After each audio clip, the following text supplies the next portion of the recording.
practice has continued following the ouster of President Nicolas Maduro last Saturday. Greg Myrie, NPR News, Washington. At last check on Wall Street, the Dow Jones Industrial Average is up 275 points, roughly 0.5%, at 49,541. It's NPR News. Support for NPR comes from NPR stations. Other contributors include Progressive Insurance, home of the Name Your Price tool, so drivers can see coverage options at Progressive.com or 1-800-PROGRESSIVE. Price and coverage match limited by state law. And the listeners who support this NPR station. For NPR News in the Twin Cities, I'm Emily Reese. Minnesota's 2 U.S. senators are pressing the nation's top federal prosecutor to accommodate state criminal investigators in this week's fatal shooting by an immigration enforcement agent. Peter Cox has more. The letter from Democratic Senators Amy Klobuchar and Tina Smith to U.S. Attorney General Pam Bondi voices serious concerns with a move to wall off evidence, interviews, and other case materials from the shooting of Renee Good.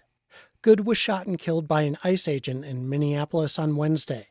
The letter cites past high-profile incidents, including the assassination of Melissa Hortman and the shooting at Annunciation Catholic Church and School, where the FBI partnered with the State Bureau of Criminal Apprehension.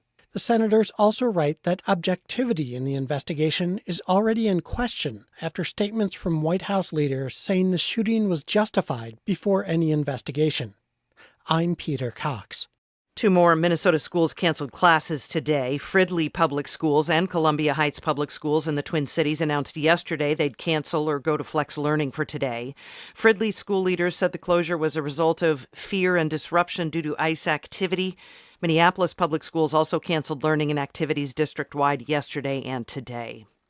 Brian Pippett returned home Wednesday for the first time in more than 25 years. The 63-year-old Native American man had his life sentence commuted by the state. Pippett, a member of the Mille Lacs Band of Ojibwe, returned to a senior living facility on the reservation north of Onamia. Pippett's niece, Lindsay Misquatus-Berg, says her family gathered to cook for him just after he arrived. All of us got together and cooked a big meal for him for his return home. We had fry bread, walleye, venison, potatoes, and wild rice. It was a nice dish for him, and he wanted a home-cooked meal. Pippett's conviction for the 1998 murder of a shopkeeper in Aiken County was commuted by the Board of Pardons in September. Minnesota forecast today, partly sunny, highs mid-20s to the low 30s. You're listening to NPR News. Programming supported by the Friends of the St. Paul Public Library. The Fireside Reading Series featuring Minnesota authors runs Wednesday evenings in January at Rondo Community Library at the Hallie Q. Brown Community Center. More at friends.org/fireside. I'm Carrie Miller. This is Big Books, Bold Ideas, the show and podcast where readers meet writers. I hope your winter reading list is crammed with great books. Here's one more. 24 hours after Jen Hatmaker discovered, in her words, that her life wasn't true, intuition led her to dissolution, not restoration. And that intuition would be a powerful saving grace in the months to come. She writes in an early chapter of her new book, "What instinct drove me to an attorney instead of back to a marriage therapist? I was acting purely on intuition, which I only figured out later was the most trustworthy character in the play."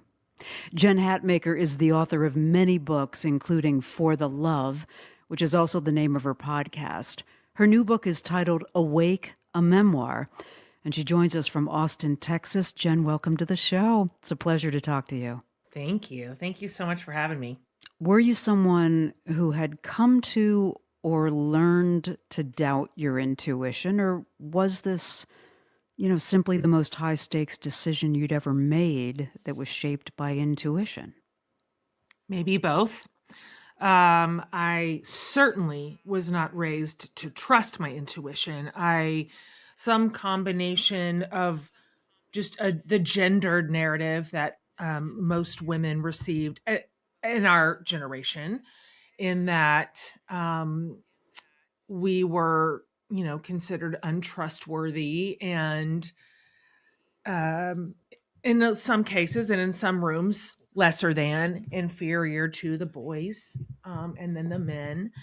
And then I had an additional layer of religious messaging on top of that, which assured me that my instincts, my intuitions, my preferences, my desires, anything that had to do with my own agency was highly suspect.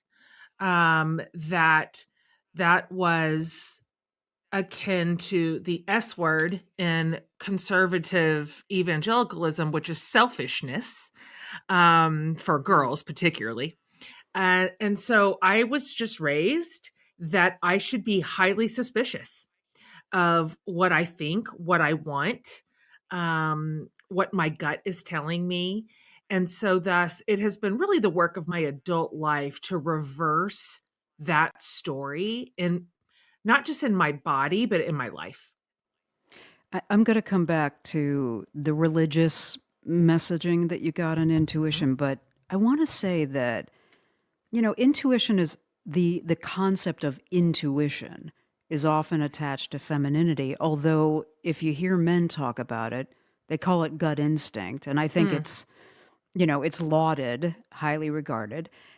So I think of I'm curious about your definition for it. I think of it as kind of a combo platter of conscious emotion and subconscious intelligence. We're drawing on something we instinctively know, but we're also bringing in emotion that I look at in my life as a pretty powerful guide. How do you think of it? It's a great definition. Maybe in layman's terms, I experience intuition as just a very simple, frankly, it's usually almost always very simple and very clear knowing. Now, that is not to say that the repercussions of what I know are simple. That's rarely the case.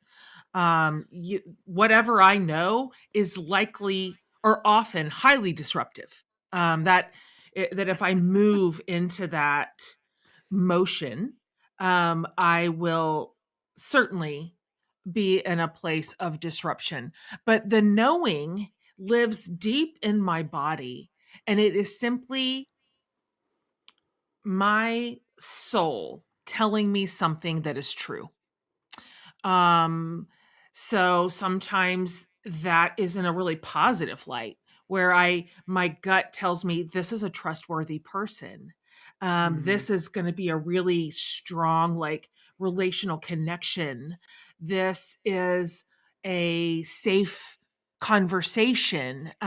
This is a risk worth taking. So, there's a real positive version of gut instinct or of intuition.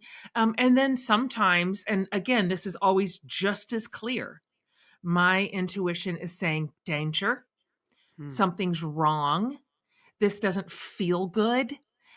This looks one way on the surface, but it feels very murky and dangerous underneath it. This is not a trustworthy relationship. Something is going wrong in this room. So I may not always know the details of that. My intuition doesn't, necessarily always have the facts that go with it. But I will tell you, she's never wrong. She is never wrong. And so I've come to understand, and sometimes I just use the term my body. Because my body is a wonderful partner to intuition. My body and my intuition work together in tandem to get my attention. So I get a lot of signals. For example, this is so random. I can't ever find anybody who has the same thing. But when I am nervous, when something's not right, the back of my hands prickle. And my hackles go up. I get hot. My heart starts pounding. And so my body partners with my intuition. And if it's taken me 50 years to learn to trust that knowing. And so that is really, frankly, kind of a new iteration of me in the last 5 years. The one that says, I believe me. I believe me. I may not know all the facts underneath it, but what I know, I know. And I I need to trust myself and move in that direction. So then what makes, you said a minute ago, I often realize that that sense of knowing is going to be highly disruptive.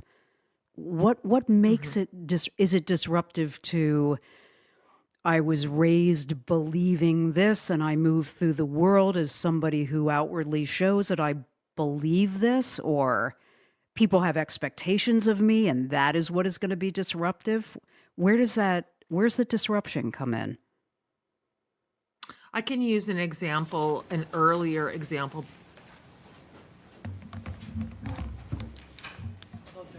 Join us a little closer. Yeah.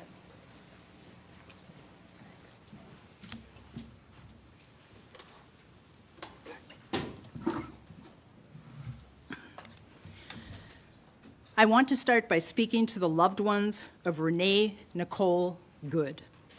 I am so sorry for your loss. I hope that the memories you cherish offer some small comfort to you in the days that follow. Earlier this week, our community witnessed a horrific event on our streets. Some saw it in person, and many more have seen it circulating online. Whatever your opinion is about what happened, this was a traumatic event. Since this happened, I have been on the phone and in meetings with law enforcement, justice leaders, elected officials, discussing ways to ensure a thorough and transparent investigation, how that can occur, and be shared with our office. On Wednesday, our immediate focus was ensuring that an agreement could be reached for a joint investigation with the BCA and the FBI. To be clear, and I want to be very clear about this is not because we have concerns about the FBI investigation. Our efforts in advocating for a joint investigation is not an attack on the FBI. We have had a strong working relationship with the local FBI field office throughout my administration.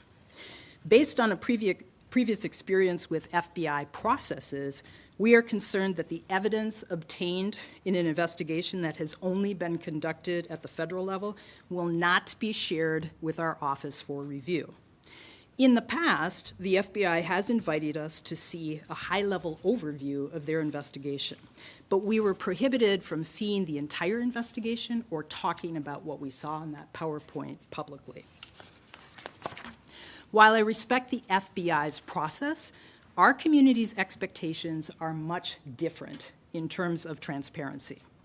This community expects to understand what the evidence is and the justification for any decision that might be made. To that end, I cannot overstate the importance of a local investigation, or at least access to the federal investigation by the BCA. Without it, we will not have the ability to be transparent with our community about the results of the expectation, or, as I said, any decision that might come of the review. And let me be clear, we have no preconceived opinion on what the evidence will show.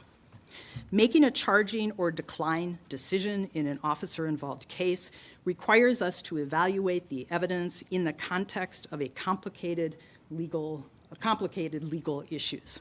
For that reason, we cannot reach a conclusion about any outcome here.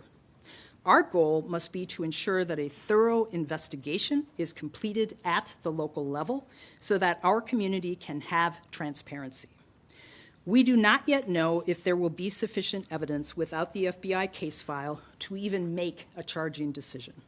The FBI currently has, for example, Ms. Good's car, the shell casing, and witness interviews.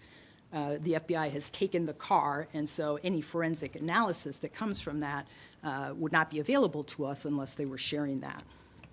To be clear, when a state investigation happens by the BCA or any local agency, they submit the case to our office for evaluation of potential charges. The BCA does not make recommendations about what we should be doing. They simply submit the entire case file to us, and our legal professionals take a look at it and decide what the appropriate action is. That is the normal process that we've had here since about 2020. Law enforcement investigates, our office reviews to determine if there is enough evidence to even make a decision. And if there is evidence to review, we have jurisdiction to make that decision. So let me be clear here. We do have jurisdiction to make this decision that happened in this case where her life was taken in Hennepin County. It does not matter that it was a federal law enforcement agent. To be sure, there are complex legal issues involved when a federal law enforcement officer is involved. But the law is clear. We do have jurisdiction to make this decision.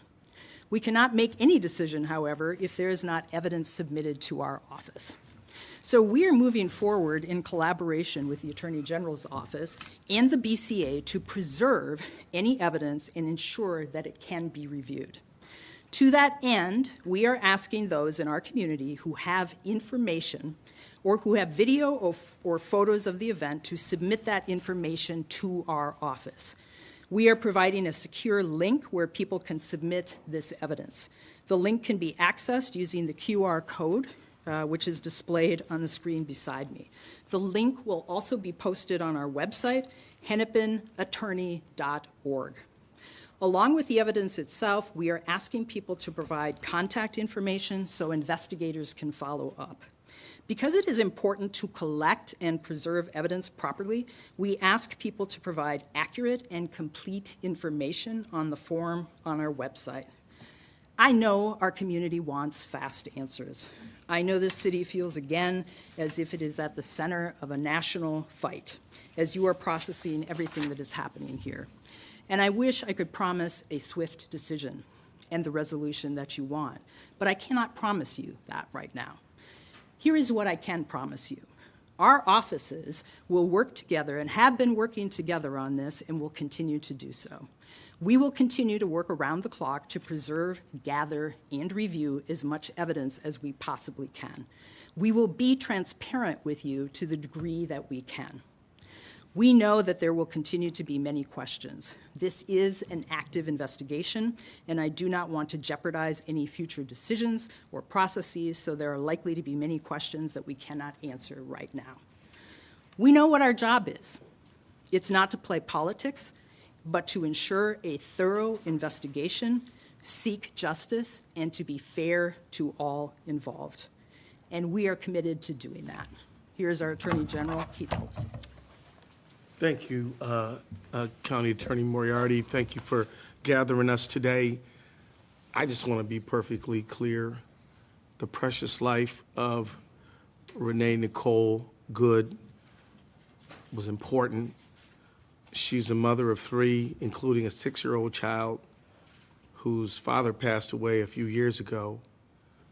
She died trying to be a legal assistant to legal observer to look out for the interests of the most vulnerable members of our community.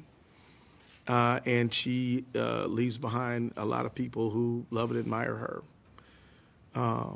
There's a lot of people who have a very big interest in this case, including the officers involved. They have an important interest. The fact is we have an interest as state prosecutors, which is what we both are, in fairness, in transparency, and to the degree that is possible to set forth a process which, when it's over, fair-minded people can say, well, as good and just of a job that could be done was done. I think I agree with County Attorney Moriarty. There is no conclusion that anyone can reach in good faith at this time, because there's too much evidence still to be evaluated. Now, what we're doing here is asking the public who may have video. There may be people who were on the scene, who saw what happened, who have some type of evidence that they feel bears on what the truth is in this case, and they can use that QR code as this evidence submission portal. The evidence will go to the Minnesota BCA, who will gather it. And we wanted to make sure that as the moments go by, every moment in these cases is precious, and it is important that people know where they can go to share the evidence that they have in their possession. And so that's the idea here. So I know as if you are someone who has direct information and you have information that you feel should be shared, please use this portal and share that information. Don't judge for yourself whether it's very important or not very important. Let the people who are evaluating and gathering the evidence make that decision. But if you have information bearing on the outcome of this matter in any way, please share it. And I will say many of you in the press may ask the question, is this a state investigation? Well, gathering evidence is certainly a component of an investigation. We are going to do the best that we can do for the public, knowing that the current posture of the federal, and this is not a critique of them, it's just a statement of fact, the current posture is that the investigation is one that the feds want to do without state involvement. And so we still know that there's evidence out there, and we want to make sure it gets gathered and collected, and we'll deal with those other matters of joint versus exclusive later. But as for now, we want to make sure the evidence that may be out there in the public lands where it should. And so with that, I guess, any other comments to be made? No, Yeah. questions. Yeah. So you said the BCA, Please, one at a time. you said the BCA is saving evidence with you. So what is the BCA's role here, and what do you make of their claim that they can't do an investigation anymore? Well, so the question has to do with what is the BCA's role here. The BCA had already, as you know, there was an agreement to do a joint investigation with the FBI. So that had started. So that much the BCA has done. They are currently typing up those reports. They will certainly share those with us. Their role in this will be to collect and catalog all the information that we get here.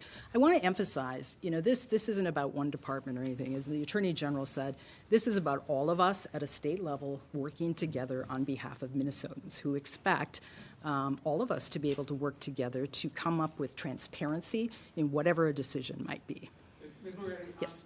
Two questions actually. Sure. Just to clarify, so the BCA, because of the initial agreement with the FBI, do they have the totality of whatever forensic crime scene evidence that was gathered? Is that already in the custody of the state? So the question was about, because of the original joint agreement, does the BCA have access to forensic evidence? So the process here, the way the process unfolded is that the federal government came and was processing the scene. So the agreement had to be worked out with the BCA. When the BCA came to the scene, the evidence had been taken by the FBI. They collected the car and took it wherever. The BCA does not have access to the car. And the problem isn't that the FBI took the car, it's that the BCA doesn't have access to the car, or right now even access to the forensic evaluation that happens as a result of the investigation with that car. So that's the concern here. That is what Drew Evans was saying, that in a normal investigation, the BCA would take the car, do their own forensic analysis, fingerprints, DNA, that kind of stuff, all of that kind of stuff. But they have not done that in this case, which would have been fine and would still be fine if the BCA could have access to the results. But so the fruits of the labor currently BCA does not have. That's correct. So I guess the part two of my question, and I'm sorry, is and I know how I can only imagine how extraordinarily frustrating this is for your office and your prosecutors. You're doing this to get whatever kind of video evidence or whatever people can add to the investigation, but if you don't end up getting the forensic evidence from the FBI or from whoever, what can you do as a prosecutor? I think it's premature to make that decision. We don't know what we're going to get. I'll note that there was a video posted last night that most of us hadn't seen before. That the caption on social media was that neighbors had released it. And so we think that there may be other evidence out there, video, that kind of thing. We don't know. And so as the Attorney General and I know, it is critical to preserve evidence because it could be recorded over. Something could happen to it. And so this is an attempt to make sure that we preserve the evidence that's out there. And so we're going to continue to do that. We're going to continue to look at what's there. But it's really too early right now to say what we can and cannot do. Matt. Who at the Justice Department made this decision not to include the BCA in this investigation? Do you know? I honestly think you should ask them.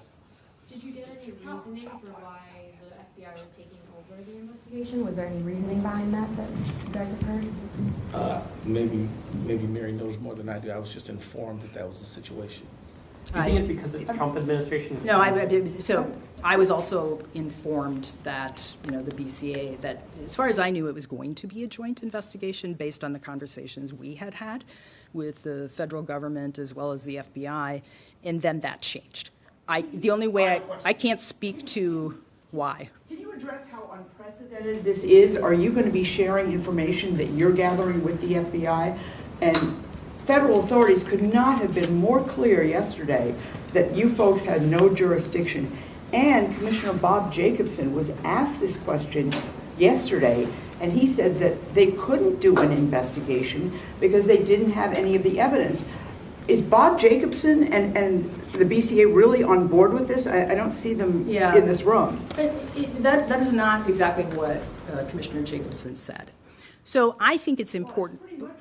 Well, please listen to what I'm about to say.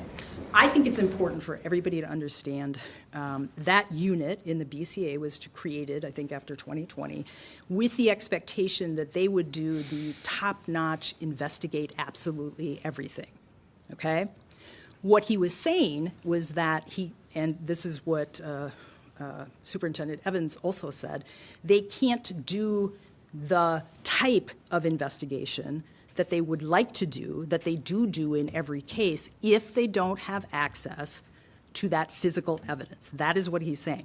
And I want to remind people, though, we never have ideal investigations, pretty much. Not because of the fault of officers, but we get cases submitted to us where we would like to have other types of evidence. So what he's saying is that they will not have access to some of that physical evidence. That would preclude them from doing the thorough investigation that they would like to do.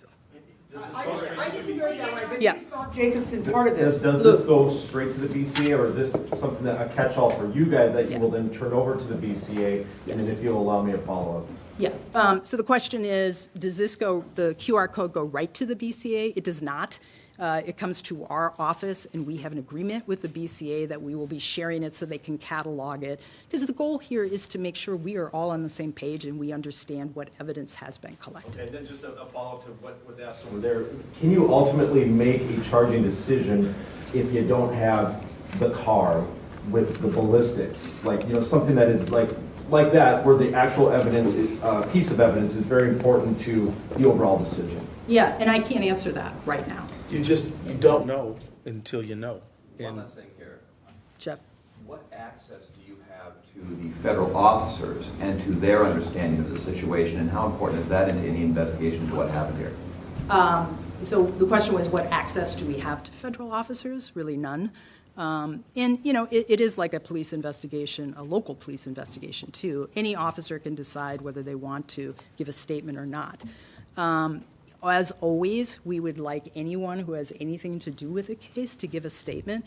We don't always have that, so it's hard to say right now how important or not that would be. Do you have any context into how much other states have access to these investigations when there's a federal incident where if the FBI does give them the evidence, like in other incidents where there's federal agents involved? Have you communicated with other states in these situations? I can speak from my experience, and perhaps the Attorney General can as well. My first year here, there was a situation where the FBI was involved and the sheriff was involved, and the FBI did an investigation, and as I said, they invited us in. I mean, I had constant contact with the head of the FBI here Alvin Winston. They invited us over to see a PowerPoint of the results of it, but it's simply their practice or their policy not to share the entire investigation. In fact, what they do initially is a civil use of force investigation, and I know they've also involved the DOJ. So I'm not, and I want to go back to, this is not being critical of an FBI investigation. It is simply our access to the evidence that they collect. And so at a minimum, we certainly hope that they reconsider giving the BCA at least access to that information. One last question. There was some talk about the immunity of ICE agents. Could you speak at, do you think the Trump administration did this to try to stop charges, or is this ICE officer immune to charges from the state? Yeah, I can't speak to why the Trump administration is doing what it's doing or says what it says. I can say that the ICE officer does not have complete immunity here. Who's doing the Thank you very much. Autopsy of Ms. Good's remains, are they with the county? They're with the county. And do you know when they went to release? I don't know.